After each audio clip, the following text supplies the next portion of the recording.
এই যে গাইছে এখন বাজার সদাই করে আনলাম পান্ডা থেকে। আর এখন যামু গিয়ে রান্না বান্না করবো। আসসালামু আলাইকুম, সবাই কেমন আছেন? আশা করি ভালো আছেন। আর একটু আগে মাত্র ডিউটি থেকে আসলাম।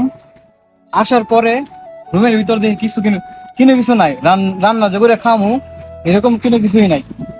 নাই পেঁয়াজ, নাই তরকারি, মানে একবারে ধরতে গেলে সব শেষ। অন্য সব কিন্তু থাকে কিছু না কিছু।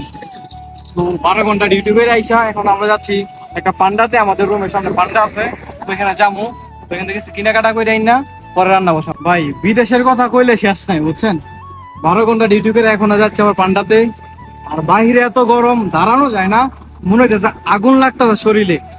তো কি করার, কিছু করার নাই, কষ্ট কষ্ট করতে হইব। বিদেশ মানেই কষ্ট।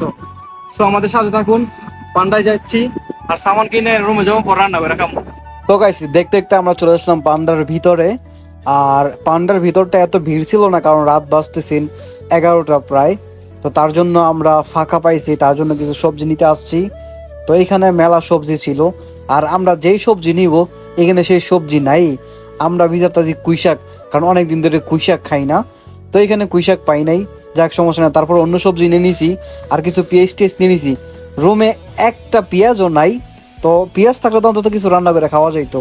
আর এই পান্ডা থেকে আপনি এমন কোনো জিনিস নাই যে পাইবেন না, মোটামুটি সব কিছু পাওয়া যায় হাতের কাছে। এইটা দাম নেই একটু, তারপর আমি মনে করি ভালো, হাতের কাছে সব কিছু পাওয়া যায়। গরুর দইরা, খাসি, মুরগি, ডিম, মানে এভরিথিং, সব কিছু যা আছে না সব কিছু পাওয়া যায় এটার মধ্যে। তো আমাদের রুমের কাছেই 10 মিনিট লাগে হাইটে আসতে। তো গাইছে আমাদের বাজার করা কমপ্লিট, কারণ আমরা বেশি কিছু বাজার করি না এখান থেকে।